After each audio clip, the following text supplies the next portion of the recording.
Olá amigos, tenham todos uma boa tarde, na paz de nosso Senhor e Salvador Jesus Cristo. Nesta oportunidade nós vamos falar sobre algo dentro da escatologia. E vamos aproveitar o momento para falar um pouco sobre a guerra de Israel que está havendo agora. Ou melhor, não vamos falar propriamente da guerra de Israel, mas aproveitando o momento que é oportuno para me trazer um assunto aqui. Vamos começar. Sabemos que Israel no Antigo Testamento era o povo de Deus. O Antigo Testamento apresenta a nação de Israel como o povo escolhido, como o povo da promessa, como o povo que Deus escolheu, o povo de Abraão, de Isaac, de Jacó, a descendência de Davi, e assim vai. Ok. Por volta do século XIX, nasce um movimento chamado sionismo. O que é o sionismo? O sionismo, ele na época ainda não existia o que hoje existe, o Estado de Israel. E esse movimento sionista, que nasceu ali no século XIX, ele foi criado com um objetivo, pelo menos com esse objetivo, embora houvesse outros, mas o sionismo ele pregava o retorno do povo judeu à Palestina, à Terra Santa.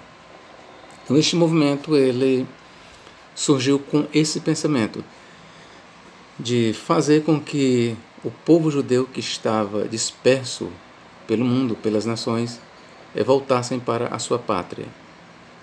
Posteriormente, lá por volta de 1947, eles voltaram para a sua terra, a Judéia, a Palestina. E em 1948 foi criado o Estado de Israel. E desde então vem surgindo o conflito, Israel versus árabes. Não vou entrar tanto nessa história, até porque os noticiários estão aí e essa briga entre Israel e árabes, ela já é bem conhecida, ok? Pois bem, mas vamos aqui na escatologia. A escatologia judaica, os judeus eles esperam a reconstrução de um terceiro templo. Para os judeus, o Mashiach virá. Eles negam que Jesus seja o Mashiach, ou seja, ungido, o Messias de Deus. Eles dizem que devemos esperar ainda pela vinda do Messias. E agregado à crença da vinda do Mashiach, eles também pregam que haverá um terceiro templo, um templo literal, tal como existiu o templo de Salomão, o templo de Esdras, que também é o mesmo templo de Herodes, por assim dizer. Herodes, ele na verdade reformou, deu sequência. Também não vamos entrar nesses detalhes. O certo é que os judeus, eles pregam e faz parte da sua crença a reconstrução de um terceiro templo. E eles dizem que este templo será reconstruído pelo Mashiach. A Mashiach virá e edificará o terceiro templo. E quando o Mashiach vier, de acordo com a teologia judaica, assim está escrito no Talmud, o Mashiach ele governará as nações, sendo que Israel será a cabeça das nações. Todas essas crenças elas são apresentadas no Talmud. Rashi, que é o comentarista do Talmud, ele comenta essas coisas no Sanhedrin. E nós sabemos que no mesmo século XIX nasce um movimento cristão, o dispensacionalismo. Aqui eu quero muito a sua atenção. O dispensacionalismo, o que ele prega? Não vou expor tudo o que o dispensacionalismo prega, mas eu vou falar o que o dispensacionalismo prega em relação a Israel. Pois bem, o dispensacionalismo ele diz que Israel não foi eternamente rejeitado, foi rejeitado temporariamente. O que o dispensacionalismo prega ainda?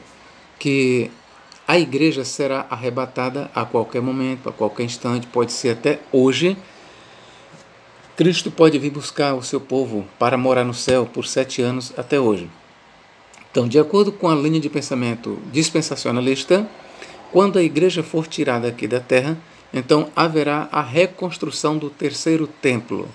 Pelos judeus, sim, mas o grande construtor, na verdade, será o anticristo, o antimachia. Ele construirá o terceiro templo. Ele enganará os judeus, ele fará os judeus acreditarem que ele é o Machia. E haverá um período de grandes dores aqui na terra, período este de 7 anos. Então, depois de 7 anos, depois que a igreja for arrebatada, 7 anos depois, o Machia virá. Aqui eu já estou entrando na teologia cristã. Prestai bem atenção. O Machia celestial virá do céu e destruirá o anticristo e governará por 1000 anos. Ainda de acordo com o dispensacionalismo, eu não vou entrar em todas as linhas conflitantes dentro do dispensacionalismo, porque aí o vídeo ficará muito longo. Eu vou ser sucinto, mas eu vou ser claro também para vocês e vocês entenderão. De uma vez que os judeus tiverem construído o templo, o terceiro templo, porque essa ideia de um terceiro templo dentro do sistema dispensacionalista, ela é uma ideia, uma teologia oriunda do judaísmo. Aí foi transportada para o cristianismo. Então, com a construção do terceiro templo pelos judeus, no período da Grande Tribulação, o que irá acontecer?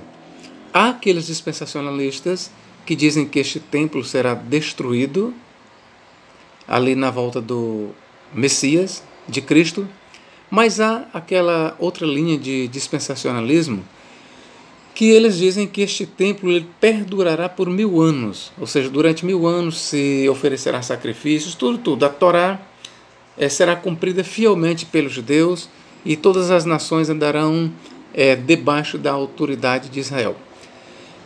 Seja como for, o dispensacionalismo, no seu todo, ele reconhece, ou melhor, ele aceita, ele propaga, ele defende que Israel é eternamente o povo de Deus. Que no momento eles estão sofrendo essas guerras, todas essas coisas, essa rejeição, é porque rejeitaram a Jesus Cristo. Mas depois que a igreja ser levada para o céu, então entra o tempo dos judeus e o tempo dos gentios passa. Aí entra a vigorar novamente o tempo dos judeus. Então aí vem o que eu já descrevi como grande tribulação, e os judeus voltam a dominar as nações por 1000 anos, volta-se a fazer sacrifícios e aquele negócio todo. Agora eu quero aqui comentar ainda e perguntar para vocês: será que o Novo Testamento, veja bem, eu estou falando do Novo Testamento, será que essa ideia da construção de um terceiro templo, ela é defendida no Novo Testamento? Aqui eu pergunto para você: será que o Novo Testamento defende a reconstrução de um terceiro templo? Será que o Novo Testamento ensina que durante 1000 anos os judeus governarão as nações? Será que o Novo Testamento defende que durante 1000 anos os judeus oferecerão sacrifícios e todas as nações serão subordinadas aos judeus? O que você acha? Você acha que o Novo Testamento defende isso? Eu aqui lamento por eu não estender tanto este vídeo, porque estamos tratando de escatologia. Mas eu quero só aqui puxar um texto aqui, dentre muitos, para que você possa ter uma ideia como é interpretado certos textos neotestamentários para provar a reconstrução de um terceiro templo. E que você entenda o quanto é falaciosa essa interpretação. Vamos lá. Quando Jesus ia saindo do templo, estou em Mateus 24:1, aproximaram-se dele os seus discípulos para lhe mostrarem a estrutura do templo. Jesus, porém, lhes disse: não vedes tudo isso? Em verdade vos digo que não ficará aqui pedra sobre pedra que não seja derribada. Bom, Chega um momento aqui, em Mateus 24:15, que o dispensacionalismo, como é que ele comenta? Primeiro vamos ver o que Mateus diz. Quando, pois, virdes que a abominação da desolação, de que falou o profeta Daniel, está no lugar santo, quem lê, entenda. Então, a abominação desoladora, de acordo com o dispensacionalismo, será o próprio anticristo que se assentará no templo, no terceiro templo, no templo judeu reconstruído, profanando. De acordo com eles, nesse momento, a abominação desoladora, que é o anticristo, ele se revelará verdadeiramente para Israel, dirá que ele não é o Messias, é o anticristo, e profanará o templo com a sua pessoa e começará a perseguir os cristãos. De acordo com o dispensacionalismo, isso se dará na metade da grande tribulação. Ainda outros dispensacionalistas dizem que essa abominação desoladora será uma estátua do anticristo colocada dentro do templo, tal como assim fez Calígula. Calígula, e só para relembrar também, ainda no período dos Macabeus, Antíoco Epífanes, ele também colocou uma estátua lá no templo, e ele erigiu uma porca no altar de Jeová. Tudo isso são profanações. E a bem da verdade, Mateus 24:15, quando diz abominação desoladora, ele está se referindo a Daniel. Daniel, nós temos, você pode ler Daniel capítulo 7, Daniel capítulo 8 e Daniel capítulo 9, que lá fala lá traz detalhes sobre as guerras de Antíoco IV Epífanes contra os judeus. Então lá você vai encontrar a expressão abominação da desolação. A abominação da desolação no livro de Daniel é exatamente a profanação que Antíoco faz no templo de Yahvé. Ele erigiu uma porca e ele também chegou a erigir um altar sobre o altar de Deus. Você pode ler também no livro dos Macabeus, Macabeus 1 e Macabeus 2, que lá registra-se isso. Então, voltando ao dispensacionalismo. O dispensacionalismo diz assim: quando, pois, virdes que a abominação da desolação, de que falou o profeta Daniel, no lugar santo, está quem lê entenda. Então, o dispensacionalismo vai dizer que o lugar santo aqui é o templo, que será reconstruído no período da grande tribulação. E a abominação desoladora ou é o anticristo ou uma imagem do anticristo. Então, eles tomam essa leitura aqui como uma de suas bases para defender que haverá a reconstrução de um terceiro templo pelo anticristo no período da grande tribulação. Para eles, esse texto aqui está ensinando isso. Para os dispensacionalistas, Mateus está dizendo aqui, ou está falando aqui de uma reconstrução de um terceiro, ou da construção de um terceiro templo. Mas aqui eu já quero rebater essa ideia e dizer para vocês que Mateus, o templo que Mateus está falando bem aqui, queridos, você quer saber o templo que ele está falando aqui? É o mesmo que ele mostrou para os discípulos, quando diz, e quando Jesus saía do templo, aqui é o templo de Herodes, aproximaram-se dele os seus discípulos para lhe mostrar a estrutura do templo.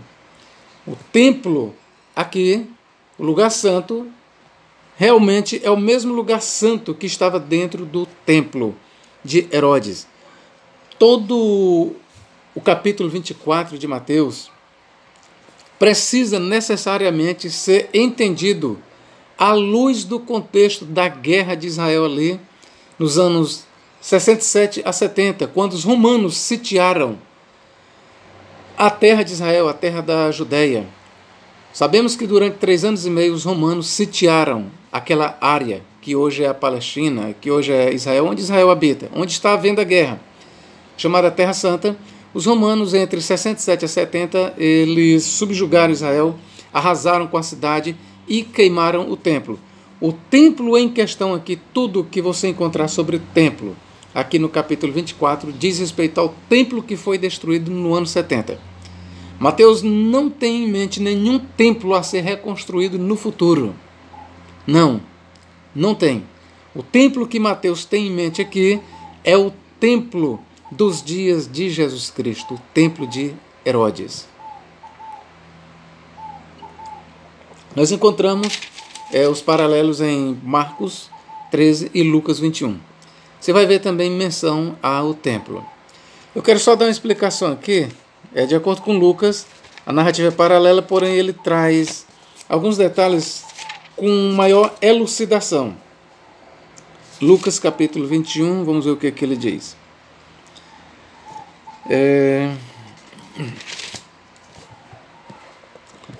Vamos lá. Lá em Mateus 24:15 diz, quando, pois, verdes a abominação da desolação, está no lugar santo, quem lê, entenda. Geralmente se entende ali por lugar santo o templo, e por abominação o anticristo, ou a sua estátua, como eu já falei.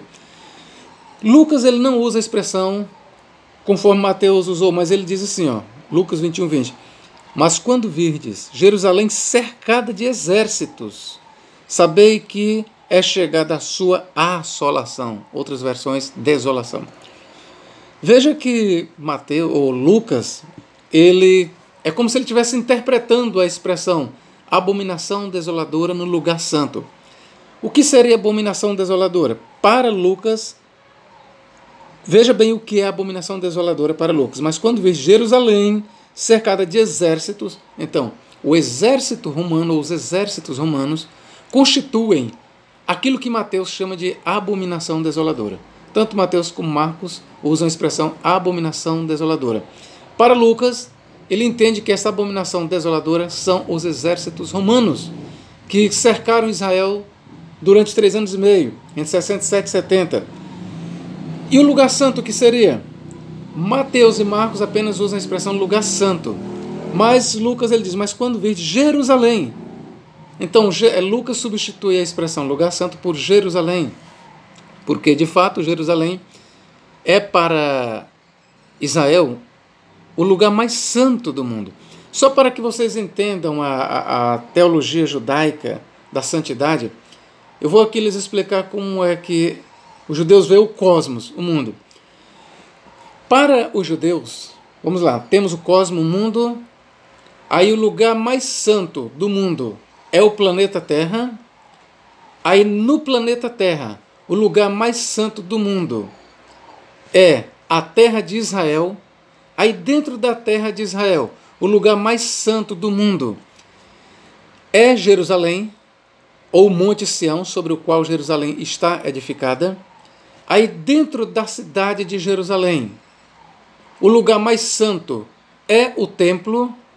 Aí dentro do templo, o lugar mais santo é o Santo dos Santos.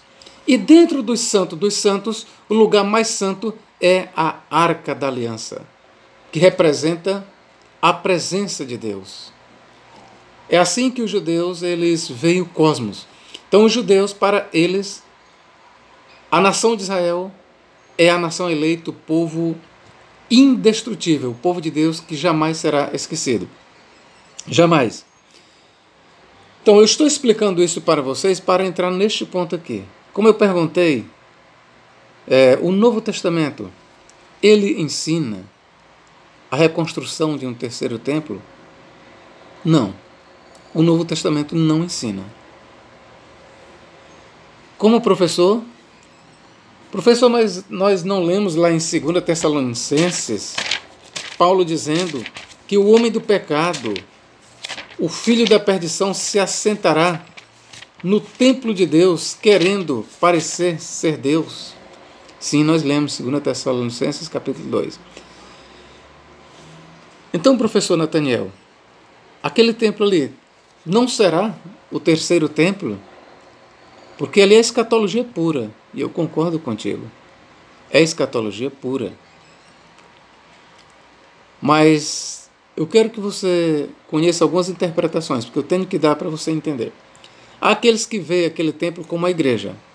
De acordo com esses intérpretes, o assentar-se, o fato de o homem do pecado assentar-se no templo de Deus, diz respeito à profanação da igreja nos últimos dias pelo anticristo. Ou seja, o mal tomará conta da igreja. O anticristo, ele profanará, ele derribará muitos cristãos. A igreja se corromperá nos últimos dias.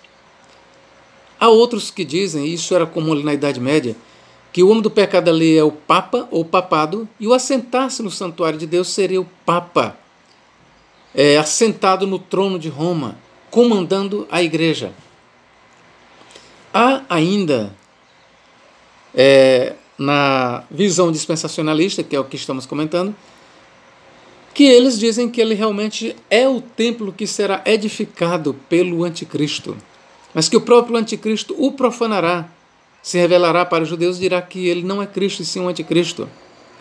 Eles dizem que quando Paulo fala, o homem do pecado se assentará no templo de Deus, querendo parecer Deus. Então eles dizem que aí é uma prova cabal de que os judeus reconstruirão um terceiro templo. Eu quero abrir logo aspas aqui, ou um parênteses, dizer para você que os judeus construirão um terceiro templo, isso eu não questiono, até acredito. Agora, que o Novo Testamento venha a profetizar a construção de um terceiro templo, isso eu questiono, isso eu bato de frente, como eu estou batendo agora, porque o Novo Testamento não reconhece a necessidade de haver um terceiro templo para o povo de Deus. Então, professor Nathaniel, então, vamos lá. Como você interpreta essa passagem de Paulo? Meus irmãos, a carta aos Tessalonicenses, ela foi escrita, se não me falha a memória, talvez por anos 50, 52, 54, por aí assim. E quando Paulo fez menção a isso, ele estava falando sobre temas escatológicos, sobre a vinda do Senhor, o dia do Senhor, aquele negócio todo. E foi dentro desse tema escatológico, o dia do Senhor, que ele falou sobre a profanação do templo de Deus. E se você quiser saber que templo é aquele, é o mesmo templo que Jesus Cristo falou que seria derribado. Como professor, isso mesmo, o templo que Paulo está chamando de templo de Deus não é a igreja. O templo que Paulo está falando ali, que o homem do pecado se assentará nele, é o templo do seu tempo. O templo que Paulo tem em mente ali é o templo de Herodes. O templo que ele levou ofertas. O templo que ele frequentava quando era judeu e até mesmo depois de cristianizado, Paulo continuava indo àquele templo. O templo de Deus que Paulo fala ali é o templo dos judeus que existia na sua época. Mas, professor, mas ali é uma escatologia. Sim, o texto que nós temos em Paulo é escatológico, mas tenha em mente que Paulo não esperava o fim para 2000 anos depois. Quando Paulo falou da profanação do templo, pela presença do anticristo, do homem do pecado, ele estava falando do templo dos seus dias. E Paulo esperava o fim das coisas para a sua própria época. Paulo, como todos os cristãos, querido, ele esperava que Cristo viesse logo. Logo. É claro que ele foi bem taxativo, ele disse que antes da vinda de Cristo aconteceria a apostasia na igreja e a manifestação do homem do pecado, do filho da perdição. Mas Paulo, ele esperava o fim das coisas para os seus próprios dias, ele esperava a vinda de Jesus Cristo para os seus dias, ele esperava a manifestação do anticristo para a sua própria época, e assim ele esperava também o fim do templo, a profanação para a sua própria época. Era do templo de Herodes que ele estava falando. A grande questão é que nós já recebemos uma teologia pronta, uma teologia trabalhada. Quando você vai ler esse texto, você não tem conhecimento da história, você não tem conhecimento do que a igreja pensava ao longo desses 2000 anos. Poucos têm. E aí nós somos ensinados, de forma desonesta, a ver aqui um templo, o terceiro templo, quando na verdade Paulo aqui não tinha em mente nenhum terceiro templo, ele tinha em mente o templo de Herodes. Não estou dizendo que os judeus não construirão um terceiro templo, mas essa ideia de terceiro templo é com eles. O Novo Testamento não prega isso. Você sabe qual é o terceiro templo que o Novo Testamento apresenta? E eu vou chamar aqui de terceiro templo, é a igreja. Paulo disse, vós sois o templo de Deus. Vós sois o santuário de Deus. Pois como está escrito, nele habitarei e entre eles andarei. Paulo está fazendo uma citação do Antigo Testamento, que estava falando realmente do santuário terrestre dos judeus. Mas ele faz essa citação e ele espiritualiza. Para o apóstolo Paulo, o templo que será edificado já foi, é a igreja. Eu, você, toda a igreja constituímos o templo de Deus. Estão equivocados e estão lhe enganando aqueles que dizem que um terceiro templo será reconstruído porque o Novo Testamento profetiza. O Novo Testamento não profetiza isso. Em nenhum momento o Novo Testamento ensina. Veja bem, em nenhum momento o Novo Testamento ensina que os judeus edificarão um terceiro templo. Aqui eu deixo esse desafio para todos os teólogos. Todos aqueles que dizem que entendem muito de escatologia, de teologia, pois aqui está o meu desafio para você que está me ouvindo.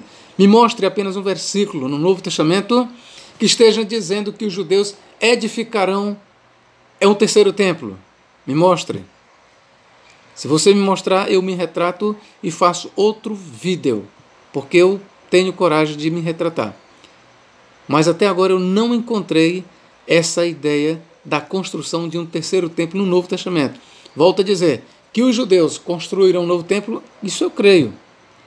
Agora, que o Novo Testamento está ensinando isso não faz parte da escatologia do Novo Testamento. O templo de Deus hoje é a igreja, queridos. Não vou usar muitos versículos aqui, porque tem muitos.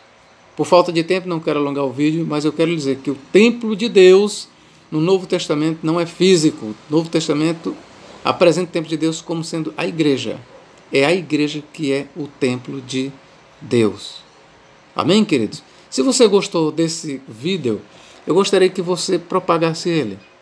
Tá bom? Se você conhece alguém que diz que é muito bom em escatologia, que é o cara, repasse para ele. Se você gostou mesmo desse vídeo e você ainda não é inscrito, se inscreva no meu canal. Amém? Que Deus em Cristo Jesus nos abençoe agora e para todo sempre.